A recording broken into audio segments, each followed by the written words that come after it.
آپ کے جلسوں میں تو رونق بھی نہیں ہوتی، لوگ زیادہ ہوتے ہیں، رونق نہیں ہوتی، موسیقی نہیں ہوتی، اور آج کل کے جلسوں میں جو ٹرینڈ ہے، آپ کا تعلق جو ہے وہ دیر سے ہے، وہاں پہ فے اور پے کا بڑا مسئلہ ہے۔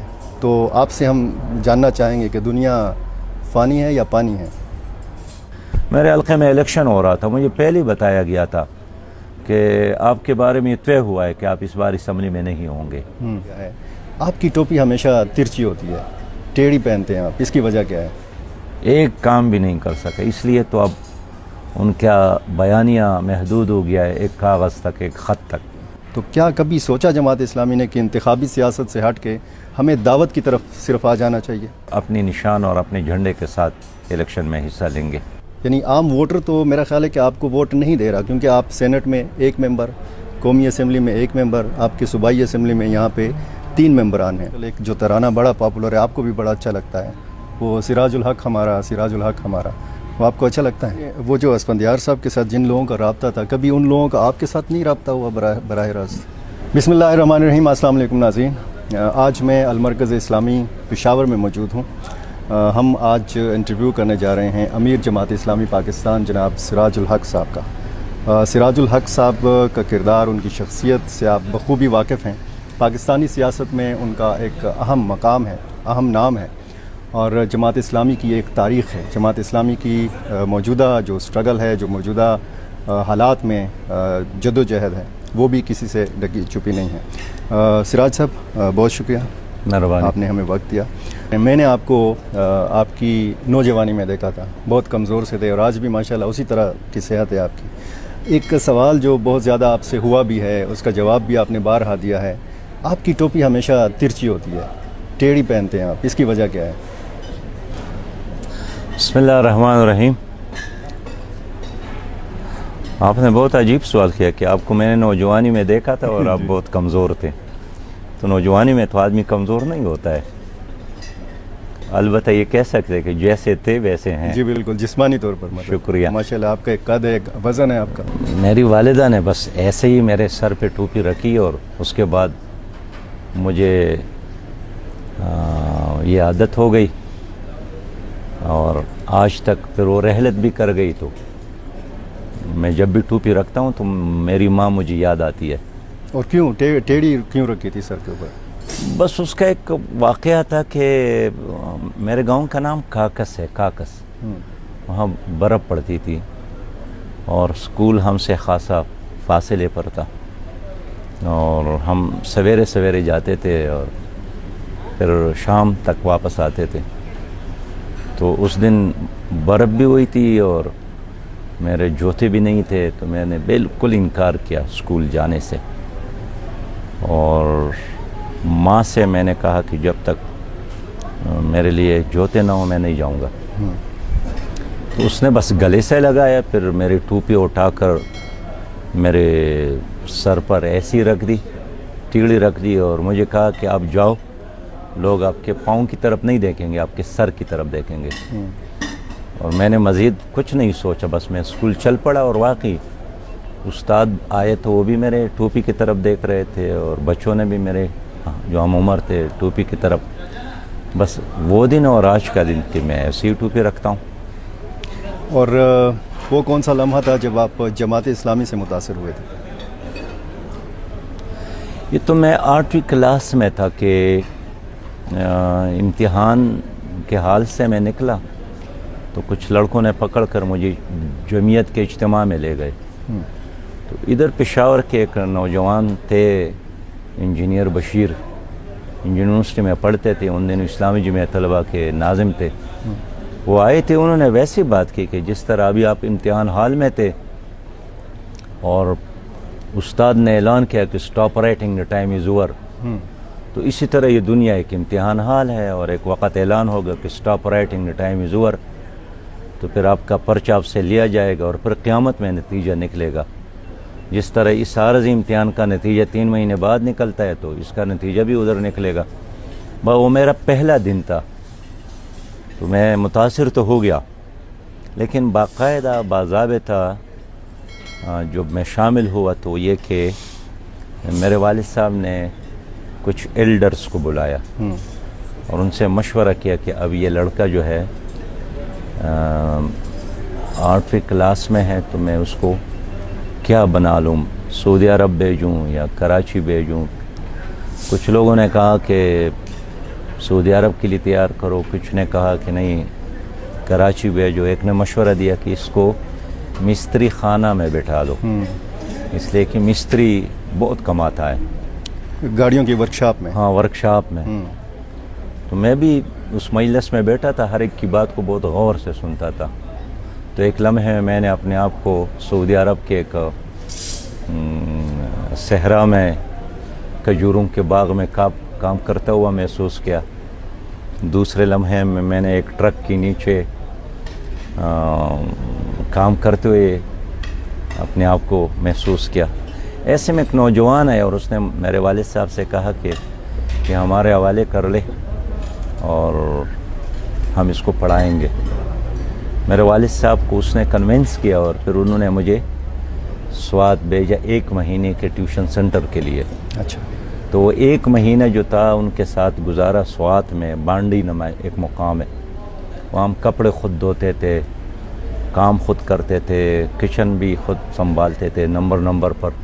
بس وہ 1 مہینے میں نے مولانا مودودی کو بھی پڑھا، اسلامی جی میں طلبہ کو بھی سمجھا، اور میں مستقل باضابطہ اس میں شامل ہو گیا.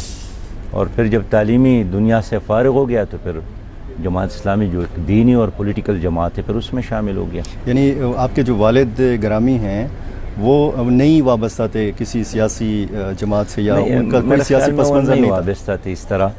اور یہی وجہ ہے کہ وہ میرے مستقبل کے بارے میں فکر مند تھے کہ میں کیا کروں، اس کو سعودی عرب بھیجوں یا کسی ورکشاپ میں بٹھا دوں. اس لیے کہ وہاں یہی چیزیں چلتی تھی. جو بھی آدمی نوجوان ہوتا ہے اس کو سعودی عرب والدین بیچتے ہیں کہ جاؤ کماؤ، پھر ان کے لیے شادی کا انتظام، پھر ان کے لیے گھر کا انتظام، اور یا یہاں کسی ورکشاپ میں بیٹھتا ہے کوئی کام شروع کرتا ہے. اچھا سر، آپ نے فرمایا کہ دنیا ایک امتحان ہے. جس امتحان سے آپ دوچار ہوئے، جو بھاری ذمہ داریاں آپ کے کاندھوں پہ ڈالی جماعت اسلامی نے، کیا آپ کو لگتا ہے کہ آپ اس امتحان میں پورا اترے ہیں؟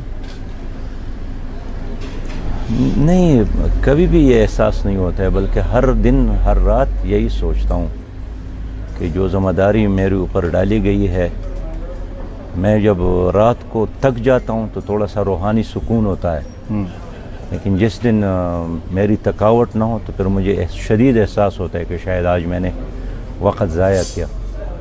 تو اس لیے اپنی ذمہ داری کا حق کون ادا کر سکتا ہے، لیکن جتنا اللہ نے موقع دیا ہے، صلاحیت دیا ہے، تو اس کا بھرپور استعمال کرتا ہوں. اور کس چیز سے زیادہ تھکتے ہیں؟ تقریریں کرنے سے، سیاسی ملاقاتیں کرنے سے؟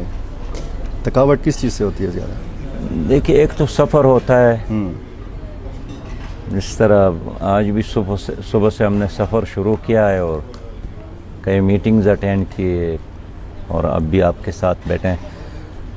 لیکن زیادہ تر یہ جو تھکاوٹ ہے نا، یہ بھی جسمانی تھکاوٹ جسمانی کم ہوتی ہے، اصل میں ذہنی تھکاوٹ ہے. تو ملک کا ماحول ایسا ہے کہ ہر دن ایک نیا مشکل سے ہمارا ملک دوچار ہوتا ہے، اور حالات بہتری کے بجائے جب خراب آپ محسوس کریں، اگر آپ کے دل میں کوئی احساس نہیں ہے تو پھر تو آپ ایزی رہتے ہیں. لیکن اگر کوئی غریب دیکھ کر، کوئی مظلوم دیکھ کر، کوئی مشکل میں دیکھ کر آپ محسوس کرتے ہیں تو اس درد کو بھی آپ اپنا درد محسوس کریں. تو یہ جو خراب حالات آپ دیکھتے ہیں، یہ مشکل صورتحال آپ دیکھتے ہیں، تو بعض اوقات مایوسی بھی ہوتی ہے؟ مایوسی تو اس لیے نہیں ہوتی ہے کہ اگر آپ روز قرآن کریم کی تلاوت کرتے ہیں اور آپ تفسیر اور ترجمہ کے ساتھ قرآن پڑھتے ہیں تو اس کائنات میں کوئی لمحہ ایسا نہیں ہے جس کی کوئی پہلی تصویر آپ کو نہیں ملتی ہے. اس سے شدید خراب حالت کی تصاویر آپ کو ملے گی. تو اس لیے آدمی اگر تاریخ سے جڑ جائے نا جی، تو تلک الایام نداولها بین الناس، اللہ تعالیٰ فرماتا ہے کہ ہم دنوں کو پیر لیتے ہیں. تو ہر شام کے بعد اور رات کے بعد پھر صبح، ہر صبح کے بعد دن گزرنے کے بعد پھر شام. تو یہ اللہ تعالیٰ کا اس طرح ایک سرکل ہے، یہ نظام چلا رہا ہے. لیکن صحیح بات ہے، انسان کو تکلیف ہوتی ہے کہ ہم 22 کروڑ ہے اور ہم 74 سالوں میں نہ اپنی جغرافیہ کو سنبھال سکیں نہ اپنے نظریے کو، اور آج 74 سال بعد بھی ہمارے تعلیمی اداروں میں وہی لارڈ میکالے کا نظام تعلیم ہے، ہماری عدالتوں میں وہی استعماری دور کا طریقے ہیں، ہماری حکومت میں بھی وہی استعماری دور کے کلچر ہے. تو کوئی ایک چیز بھی ایسی نہیں ہے جس کو دیکھ کر انسان خوش ہو کہ یار یہ میں باہر جاؤں گا تو لوگوں کو بتاؤں گا کہ آؤ ہمارے ملک میں ملاوٹ نہیں ہے، آپ کو خالص دودھ مل سکتا ہے، آپ کو خالص دوائی مل سکتی ہے، ہمارا لیڈر ایک نمبر ہے، وہ کرپشن میں انوالو نہیں ہے، ہمارے تعلیمی اداروں میں انصاف ہے، غریب کو بھی اچھا اور بہتر تعلیم. تو کیا چیز ہم پیش کر سکتے ہیں؟ تو ایک گندا نظام ہے جس میں 22 کروڑ عوام اس دلدل میں اس وقت مبتلا ہے. تو اس گندے نظام میں فکری تربیت کی بہت ضرورت ہے قوم کی، نوجوانوں کی خاص کر.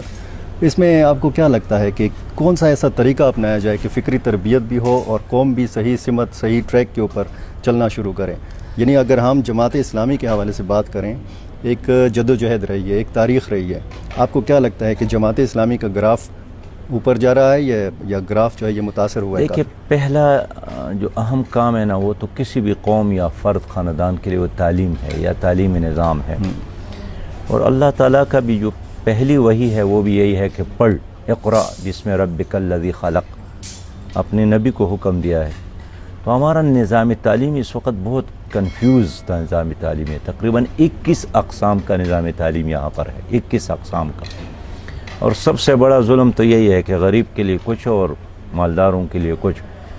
پھر جو دینی تعلیمی ادارے ہیں تو اس کو بھی مسلکوں کی بنیاد پر تقسیم کیا ہے، یعنی امتی نہیں بنتا ہے، ایک مسلک سے وابستہ آدمی بنتا ہے کہ میرا فلاں مسلک سے تعلق ہے. تو 8-9 سال ایک بچے کو پڑھائے جاتے تو وہ مسلک کا عاشق بن جاتا ہے، امتی بننے پر اس کو کوئی فخر نہیں ہوتا ہے.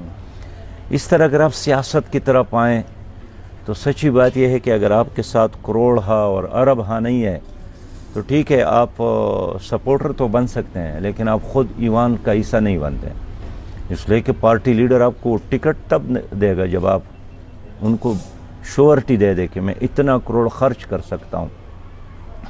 تو میں اس لیے کہنا چاہتا ہوں کہ اس دلدل سے نکلنے کے لیے بنیادی کام تو تعلیم ہے. ایک دوسرا یہ کہ ہمارا مستقبل بھی وابستہ ہے نئی نسل کی تعمیر سے اور اس کی تعلیم سے. تو والدین کا بھی فرض بنتا ہے کہ اپنے بچوں کو ابتدائی سے قرآن کے ساتھ اور مسجد کے ساتھ وابستہ کرے، اس لیے کہ قرآن کے بغیر اور مسجد کے کلچر کو اپنائے بغیر ہم ایک مسلم سوسائٹی نہیں بنا سکتے ہیں. تیسری بات یہ ہے کہ کسی ملک کی قیادت اگر کرپٹ ہے، دیوانہ ہے، پاگل ہے، منافق ہے، دو رخا پن ہے اس میں، تو الناس علی دین ملوکہم، تو جیسا بادشاہ ہوتا ہے، جیسا لیڈر ہوتا ہے ویسا ہی. تو اگر آج کرپشن ہے ہمارے معاشرے میں تو اس لیے کہ لیڈر کرپٹ ہے. اب لوگ کہتے ہیں کہ بھئی لوگ دلیل کے بجائے گالی دیتے ہیں، تو گالی اس لیے دیتے ہیں کہ لیڈروں نے گالیاں دینا شروع کی. تو اگر آئی جی پی ٹھیک ہو جائے نا جی تو ٹریفک پولیس بھی ٹھیک ہوگا، اگر چیف سیکرٹری اچھا ہو تو کلرک بھی ٹھیک ہوگا، اگر وزیر اعلیٰ ٹھیک ہو نا جی تو آپ کا وزیر بھی ٹھیک ہوگا.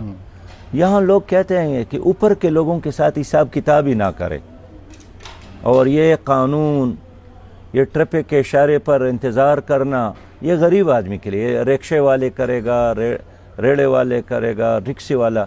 لیکن اگر آپ وی آئی پی ہے اور کوئی جھنڈا بھی آپ کی گاڑی پر، جبکہ اسلامی کلچر یہی ہے کہ سب سے پہلے جو بڑا ہوتا ہے وہ خود قانون پہ عمل کرتا ہے.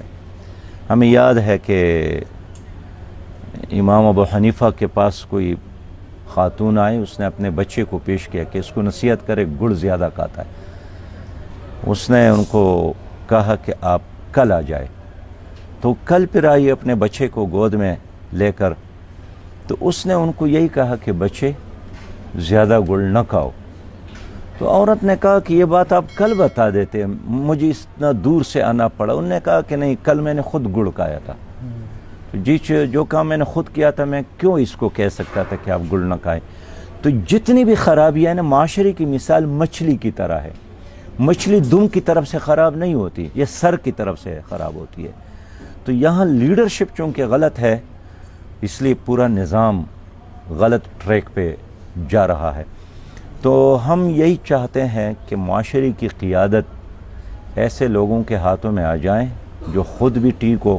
تب جہاں تک آپ کی بات ہے کہ جماعت اسلامی کے، اگر آپ الحمدللہ جماعت اسلامی کے بارے میں دشمن بھی کہتا ہے کہ دیانتدار لوگ ہیں، منظم لوگ ہیں، خدمت کرنے والے لوگ ہیں، پاناما لیکس میں ان کی کسی لیڈر کا نام نہیں ہے، پنڈورا پیپر میں ان کی کسی لیڈر کا نام نہیں ہے، نیب کے دفتر میں اسی کسی لیڈر کا نام نہیں ہے، قرضہ لینے والوں میں ان کے کسی لیڈر کا نام نہیں ہے. جب بھی ملک پر کوئی مصیبت آتی ہے جماعت اسلامی سامنے آتی ہے.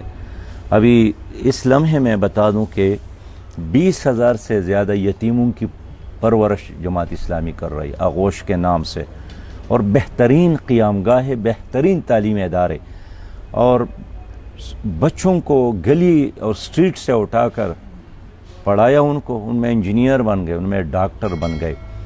تو ہم اللہ تعالیٰ کا شکر بھی ادا کرتے، فخر کرتے ہیں. لیکن اگر آپ کا مطلب ہے الیکشن، تو الیکشن آزاد نہیں ہے، پولنگ سٹیشن آزاد نہیں ہے. یہ تو آپ کو پتہ ہے کہ People Party, Muslim League, P T I اس ملک میں برسر اقتدار رہی ہیں اور ہے بھی. تو ان کے لانے میں جو اسٹیبلشمنٹ ہے انہیں ایک بڑا کردار ادا کیا ہے. ایم ایم اے کو لانے میں بھی، ایم ایم اے کو تو مرکز میں کوئی حکومت ملی نہیں، اور جو ملی تو یہاں صوبے میں ہم تھے، ادھر پرویز مشرف تھے، وہ سارا عرصہ لڑائیوں میں گزری. اگر جماعت اسلامی اس طرح کسی اناروں پر یقین بھی نہیں رکھتی ہے.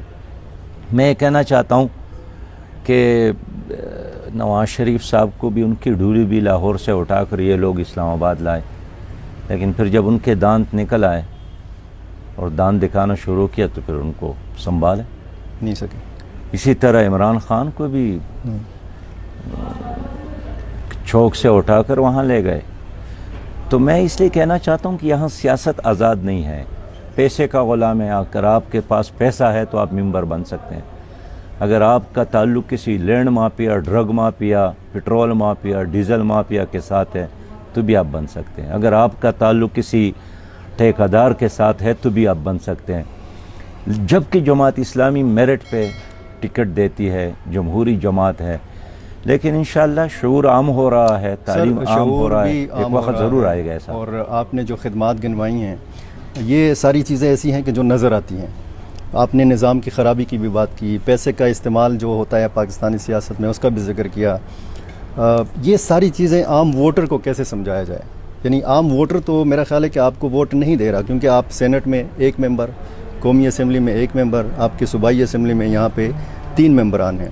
تو ایک طرف آپ کہتے ہیں جماعت اسلامی کا گراف اوپر اٹھ رہا ہے، لوگوں میں شعور بڑھ رہا ہے، عام ووٹر آپ کی طرف متوجہ کیوں نہیں ہوتا؟ دیکھیں، جماعت اسلامی ایک دینی جماعت ہے. یعنی اگر آپ سمجھتے ہیں کہ آپ کا اسمبلی میں ممبران کم ہے، لیکن جب میں مسجد معبد خان جاتا ہوں، جب منصورہ کی جامع مسجد میں جاتا ہوں، اور نوجوانوں کی بڑی تعداد میں اعتکاف میں بیٹھ کر دیکھتا ہوں کہ بڑی تعداد میں نوجوان اعتکاف میں سمجھتا ہوں یہ میری کامیابی ہے. اس لیے کہ اگر میری نئی نسل دین سے وابستہ ہو رہا ہے، جماعت اسلامی ایک نظریاتی جماعت ہے، یہ اس کی کامیابی ہے. اگر ایک عام مجلس میں یہ بات سنتا ہوں کہ ہاں اسلام کا ایک معاشی نظام ہے، اسلام کا ایک سیاسی نظام ہے، بلکہ اسلام ایک مکمل زندگی کا ایک لاہ عمل ہے، تو میں سمجھتا ہوں کہ یہ سید مودودی رحمۃ اللہ علیہ کی کامیابی ہے کہ آج سے عرصہ قبل وہ یہی سمجھانے کے لیے آئے تھے کہ اسلام ہی ایک مکمل نظام ہے، صرف عبادات کا نظام نہیں ہے. اور آپ دیکھیں پوری دنیا میں اس وقت جو اسلامی تحریکات میں اضافہ ہو رہا ہے، افغانستان سے لے کر ترکی تک، سوڈان کر مصر تک، تو جماعت اسلامی اس طرح کے بین الاقوامی اسلامی تحریک کا حصہ بھی ہے. اور اگر آزادانہ الیکشن ہو گیا تو جماعت اسلامی سیاست میں بھی اور جمہوریت میں بھی کامیاب ہو سکتی ہے. میرے حلقے میں الیکشن ہو رہا تھا، مجھے پہلے ہی بتایا گیا تھا کہ آپ کے بارے میں طے ہوا ہے کہ آپ اس بار اسمبلی میں نہیں ہوں گے. لیکن چونکہ ہم نے طے کیا تھا کہ ہم بائیکاٹ نہیں کریں یہ گے. آپ کو کس نے بتایا تھا سر؟ یہ سارے لوگ کہتے تھے کہ یہ طے، مجھے خود نہیں، وہ جو لوگ کہتے تھے وہ میں پہنچے آپ ہوئے سے لوگ؟ بتاتا ہوں کہ الیکشن کے بعد ہم اسلام آباد میں بیٹھے تھے، اسفندیار خان صاحب بھی تھے، مولانا فضل الرحمان صاحب بھی تھے، محمود خان صاحب بھی تھے، آفتاب احمد خان شیرپور صاحب بھی تھے. تو مجھے اسفندیار خان صاحب نے بتایا کہ سراج آپ کے بارے میں تو یہ طے تھا کہ 2 حلقے ہیں، تو ایک حلقہ وہ لے رہے تھے اور ایک آپ کا چھوڑ رہے تھے. تو اس نے کہا کہ پھر میں نے الیکشن کے دن ان سے پوچھا، کن سے پوچھا سر؟ جو ان کے اچھا، جو ان اداروں کے اسفندیار، ساتھ ان کا جی، جی، تعلق تھا کہ وہ کیا کر رہے ہیں سراج کے. تو انہوں نے کہا کہ بس ہمارا حساب کتاب ٹھیک نہیں ہو رہا ہے. تو اچھا، اس نے کہا نہیں، تھا کہ سراج مجھے صاحب تو وہ لوگ جو اسفندیار خان نے کہا کہ مجھے ظہر کو فون آیا کہ خان مبارک ہو، آپ کامیاب ہو رہے ہیں. لیکن شام کو پھر بتایا کہ نہیں، یہ آپ مائنڈ نہ کرے، آپ کامیاب نہیں. انہوں نے کہا کہ یہی آپ کے بارے میں بتایا تھا کہ پہلے مرحلے میں آپ کی سیٹ کے بارے میں تو تھا کہ یہ نہیں لے رہے ہیں، لیکن بعد میں تو یہ تو بعد میں پی ٹی آئی والوں نے کہا کہ ہم کامیاب ہو گئے.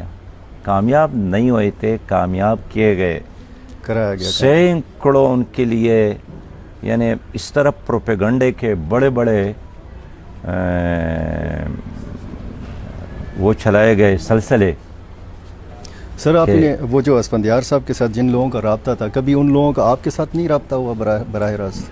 میں ان کی بات کرتا ہوں. اچھا. یعنی انہوں نے چونکہ مجلس میں بات کی تھی تو انہوں نے اس کے بعد مجھے یاد ہے اس مجلس میں میاں صاحب نے تجویز دی، میاں افتخار صاحب ہمارے کالج میں یونیورسٹی میں سینئر رہے تھے، کہ ہم سارے ادھر پریس کلب پشاور آئیں اور 5 منٹ خاموشی کے ساتھ بیٹھ جائیں. محمود خان بھی ہو، آفتاب احمد خان شیرپور صاحب بھی ہو، اسفندیار صاحب بھی ہو، مولانا فضل الرحمان صاحب بھی ہو، آپ بھی ہو. ان کی تجویز تھی کہ ہم تقریر بھی نہیں کریں گے، بس ویسے 5 منٹ بیٹھیں گے آرام کے ساتھ.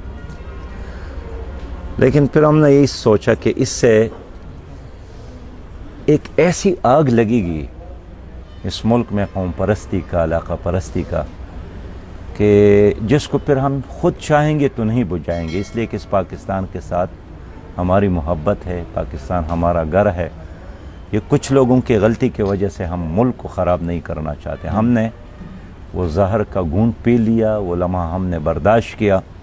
اب ہم چاہتے ہیں کہ اللہ کرے کہ ہمارا جو نظام ہے، الیکشن کمیشن نیوٹرل ہو جائے، عدالت عظمیٰ نیوٹرل ہو جائے، اسٹیبلشمنٹ نیوٹرل ہو جائے، اور عوام کو اپنے فیصلے خود کرنے دے.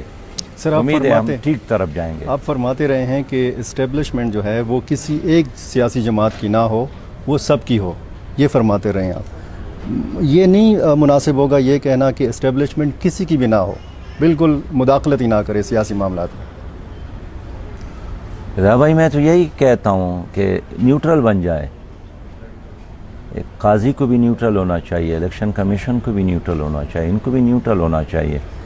اس لیے کہ اس سے اب تک تو کوئی نتیجہ برآمد نہیں ہوا. سراج صاحب، جب کوئی نتیجہ بھی نہیں برآمد ہو رہا اور نظام بھی ٹھیک نہیں ہو رہا، جن لوگوں کو آپ کہہ رہے ہیں کہ نیوٹرل ہو جائیں، وہ نیوٹرل بھی نہیں ہو رہے، تو پھر مولانا مودودی صاحب کا وہ جو ایک دعوتی نظام تھا کہ ایک جماعت اسلامی کو ایک دعوت کی تنظیم ہونا چاہیے، تو کیا کبھی سوچا جماعت اسلامی نے کہ انتخابی سیاست سے ہٹ کے ہمیں دعوت کی طرف صرف آ جانا چاہیے؟ جماعت اسلامی کا تو سارا نظام ہی دعوت کا ہے. ہم لٹریچر کو تقسیم کرتے ہیں. ہمارے جو فہم قرآن کلاسز ہوتے ہیں جس میں 15,000 20,000 تک لوگ آتے ہیں، یہ دعوت کا کام ہے.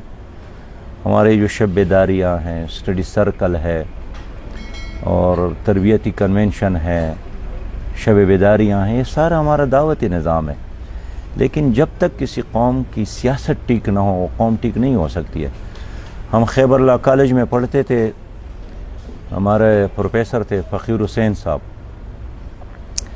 تو ان کے ساتھ ہمارے کلاس فیلو گئے تھے انڈیا، تو ہمارا ایک پیارا دوست بھی ان کے ساتھ گیا تھا. تو وہاں وہ تاج محل آگرہ گئے. تاج محل آگرہ میں گھوم پھر کر لڑکوں نے پروفیسر صاحب سے پوچھا کہ سر، یہ یوں لگتا ہے کہ جس طرح یہ کڑکیاں آج بنی ہو. اور آج کارپینٹر یہاں سے گیا ہوں. یہ کیا وجہ ہے؟ حالانکہ یہاں تو سینکڑوں سال گزر گئے. تو انہوں نے بہت زبردست جواب دیا. انہوں نے جواب دیا تھا کہ یہ دروازے، یہ کھڑکیاں اور یہ عمارت اس زمانے میں بنی ہے جب مسلمان سیاسی طور پر غالب تھے. تو جب کوئی قوم سیاسی طور پر غالب آتی ہے نا جی، تو ان کی جو لکڑی ہے وہ پولاد سے زیادہ مضبوط ہوتی ہے. اور ہمارے ملک میں جو ہمارا لوہا ہے اس کو بھی کیڑا لگتا ہے، اس لیے کہ غلامی میں ایک قوم کا جو پولاد ہے نا جو وہ بھی کمزور ہوتا ہے. مولانا مودودی رحمۃ اللہ علیہ کا تو سارا فلسفہ یہی ہے کہ جب تک ایک قوم، ایک دین، ایک مذہب سیاسی طور پر غالب نہ ہو تو وہ کبھی کامیاب نہیں ہو سکتا ہے. لوگوں کا اختلاف بھی مولانا مودودی کے ساتھ اس وجہ سے ہے کہ اس نے ایک سیاسی اسلام کا نقشہ پیش کیا. لیکن مولانا نے بتایا کہ ایک تقوی وہ ہے جو انفرادی تقوی ہے، جیسا آپ جھوٹ نہیں بولیں گے، جیسا کہ آپ نشہ نہ کریں، جیسا کہ آپ ذکر و اذکار کریں، تلاوت کریں، تہجد پڑھیں، یہ آپ کا انفرادی تقوی ہے. لیکن مولانا نے فرمایا کہ اس سے زیادہ اہم چیز اجتماعی تقوی ہے، کہ آپ کی معیشت اسلامی ہو، آپ کی سیاست اسلامی ہو، آپ کی تعلیم اسلامی ہو، آپ کی حکومت اسلامی ہو، آپ کی ریاست کی جو منزل ہے وہ اسلامی ہو، آپ کی عدالت اسلامی ہو. اگر آپ کی عدالت اور آپ کی تعلیم اور آپ کی سیاست اسلامی نہیں ہے تو یہ تقوی ادھورا تقوی ہے، یہ نامکمل تقوی ہے. تو اس لیے جماعت اسلامی کا سارا تصور یہی ہے کہ دعوت کا کام بھی کرنا ہے، تربیت کا کام بھی کرنا ہے، فرد کے اخلاق کی تعمیر، کردار کی تعمیر، معاملات کی تعمیر. لیکن اس کے ساتھ انتخابات میں اس لیے ہم حصہ لیتے ہیں کہ اگر ہم ایوانوں میں نہ جائے تو وہاں حق کون بیان کرے گا، سچ کون بیان کرے گا. اور اگر اختیارات مل جائے آپ کو تو آپ اس کا صحیح استعمال کریں گے. ہمیں یہاں اللہ تعالیٰ نے موقع دیا تھا متحدہ مجلس عمل کی حکومت میں، تو ہم نے ڈیلیور کیا. آپ کی یہ گرلز میڈیکل کالج ہم نے بنایا، حالانکہ لڑکیوں کے لیے پہلے تو نہیں تھا. خواتین یونیورسٹی ہم نے بنائی، پہلے تو نہیں تھی. اگر آپ ہلارچ میں جائیں اور یہ بڑے بڑے جو پروجیکٹ ہے یہ اس زمانے کے ہیں. آپ اگر حیدرآباد میں جائیں، یہ کڈنی بڑا سنٹر یہ اس زمانے کے ہیں. تو آپ کے یہ جو گیس نکل آیا ہے، میں اللہ کا شکر ادا کرتا ہوں کہ سب سے پہلے 8 کنویں گیس کے کوارٹ میں ہماری اس زمانے میں نکلے تھے. ہمیں پہلی جو رائلٹی ملی تھی نا جی وہ 50 کروڑ روپیہ تھی، اب زیادہ ہو گیا ہے. ہم نے یہ جو ملاکنڈ 3 کا منصوبہ ہے یہ ہم نے بنایا تھا، اس کا 7 بلین کا اسٹیمیٹ تھا، یہ ہم نے 6 بلین میں مکمل کیا. تو اختیارات کے بغیر اگر کام ہوتا تو حضور صلی اللہ علیہ وسلم مکہ سے پھر مدینہ ہجرت نہ کرتے. ایک اسلامی حکومت قائم کی، پہلا خلیفہ، دوسرا خلیفہ، تیسرا خلیفہ، پھر چوتھا خلیفہ، پھر 5واں خلیفہ عمر بن عبدالعزیز، جن کا ہم مثالی پیش کرتے ہیں. تو مثالی اس لیے پیش کرتے ہیں کہ وہ گورنر بنے، وہ خلیفہ بنے، وہ جرنیل بنے، وہ قاضی بنے، انہوں نے ایک نظام چلایا اور آج تک وہ آئیڈیل ہے ہمارے لیے. تو یہ اختیار دوبارہ واپس لینے کے لیے ضروری نہیں ہے کہ دینی جماعتوں کا ایک بار پھر اتحاد ہو؟ دیکھیے جماعت اسلامی تو ویسے بھی دینی جماعتوں کا ایک اتحاد ہی ہے، اس لیے کہ ہمارے جماعت میں ہر مسلک کے لوگ ہیں. ہم کوئی ایک مسلک نہیں ہے. اس میں آپ کو دیوبندی بھی ملے گا، بریلوی بھی ملے گا، اہل حدیث بھی ملے گا، باقی بھی بہت سارے. اس لیے ہم تو کسی ایک رنگ کے نہیں ہیں. نام تو ایک ہے نا جماعت اسلامی، نام جماعت اسلامی ہے نا. اس لیے میں کہنا چاہتا ہوں کہ اس میں آپ کی یونیورسٹی کا طالب علم بھی ملے گا، جدید تعلیم یافتہ بھی، علماء بھی ملیں گے، شیوخ بھی ملیں گے، تو ہر طرح کے لوگ. تو سر یہ باقی جو آپ کا ہوا مطلب تھا، اگر وہ ہے نا جی کہ سیاسی جو مذہبی جماعتیں ہیں ان کا اتحاد ہم نے بنایا تھا لیکن وہ چلا نہیں، اس لیے کہ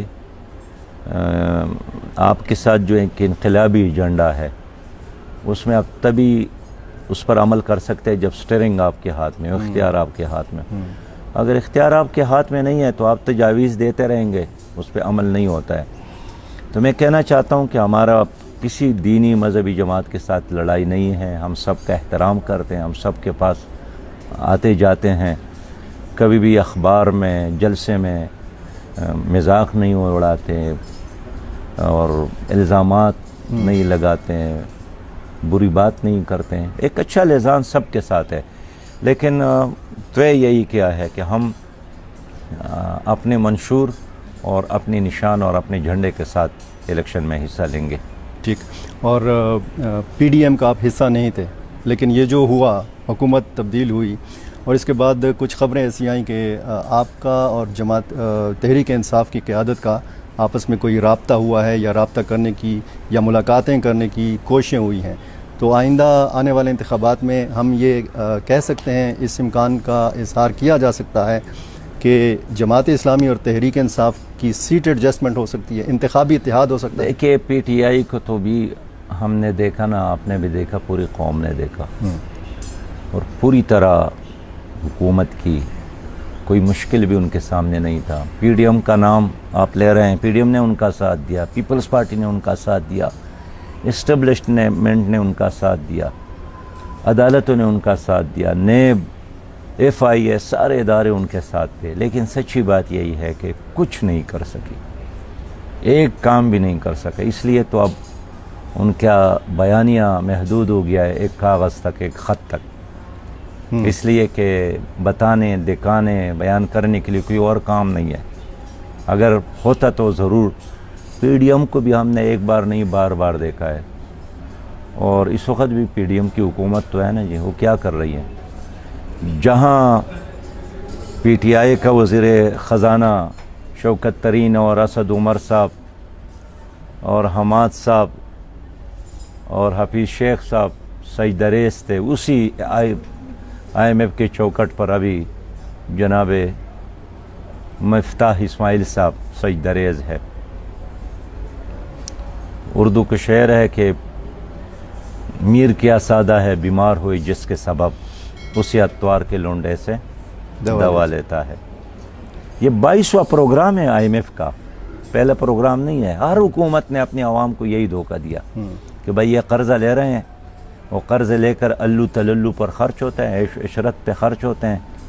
اب جو کہانیاں سامنے آ رہی ہے، اس لیے جماعت اسلامی ایک حقیقی انقلابی جماعت ہے، اور ہم چاہتے ہیں کہ ہمارا اتحاد ہو عوام کے ساتھ، عوام ہمارا ساتھ دے، یوتھ ہمارا ساتھ دے، بہنیں ہمارا ساتھ دے، تاکہ ہم پاکستان کو ایک حقیقی معنوں میں اسلامی خوشحال پاکستان بنا سکیں۔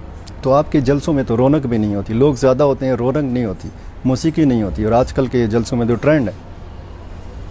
نہیں، اب موسیقی کے بغیر لوگ آتے ہیں۔ آپ کو یاد ہوگا جب ان کالجز میں الیکشن ہوتے تھے، یونیورسٹیوں میں، تو ہمارے نعروں کے ساتھ لوگ آتے تھے، انقلاب کا نعرہ، رہبر و رہنما مصطفیٰ مصطفیٰ کا نعرہ۔ اس میں اتنا تھرل ہے کہ یہ تھرل موسیقی کی اس سے زیادہ ہے۔ یہ جھوٹ ہے کہ موسیقی جو ہے نا یہ روح کے غذا ہے۔ روح کے غذا اصل میں اللہ کی یاد ہے، قرآن کریم ہے، اس میں جو مزہ ہے وہ کسی اور چیز میں نہیں ہے۔ تو جماعت اسلامی کے جلسوں میں تو آج کل ایک جو ترانہ بڑا پاپولر ہے، آپ کو بھی بڑا اچھا لگتا ہے، وہ سراج الحق ہمارا، سراج الحق ہمارا، وہ آپ کو اچھا لگتا ہے؟ اصل میں سراج الحق کسی فرد کا نام نہیں ہے، اس کا مطلب یہ ہے کہ جماعت اسلامی ہمارا ہے۔ امیر کا تو کوئی نام ہوتا ہے نا جی، باقی تو اصل میں یہی پیغام دیتے ہیں کہ جماعت اسلامی ہمارا ہے۔ اتنا سر آپ پاکستان میں پھرتے ہیں ماشاءاللہ، اور جہاں بھی خیبر پختونخوا سے باہر آپ جاتے ہیں، آپ کو زیادہ تر اردو میں بات کرنا پڑتی ہے، ایسا ہی ہے۔ آپ کا تعلق جو ہے وہ دیر سے ہے، وہاں پہ فے اور پے کا بڑا مسئلہ ہے، تو آپ سے ہم جاننا چاہیں گے کہ دنیا فانی ہے یا پانی ہے؟ نہیں، پانی جو ہے نا وہ تو آپ پیتے ہیں، اور پانی جو ہے اس میں انسان ختم ہو جاتا ہے۔ ٹھیک ہے، دیکھیں یہ جو اردو ہے نا، ایک ہے اردو دہلی، ایک ہی لکھنؤ کا، لیکن اگر آپ نے اردو کو قومی زبان بنانا ہے تو دیر کا اپنا اردو ہو، سوات کا اپنا اردو ہو، پشاور کا اپنا اردو ہو، کراچی کا اپنا اردو ہو، اور لہجوں میں مٹاس ہے، لاہور کا اپنا اردو ہو۔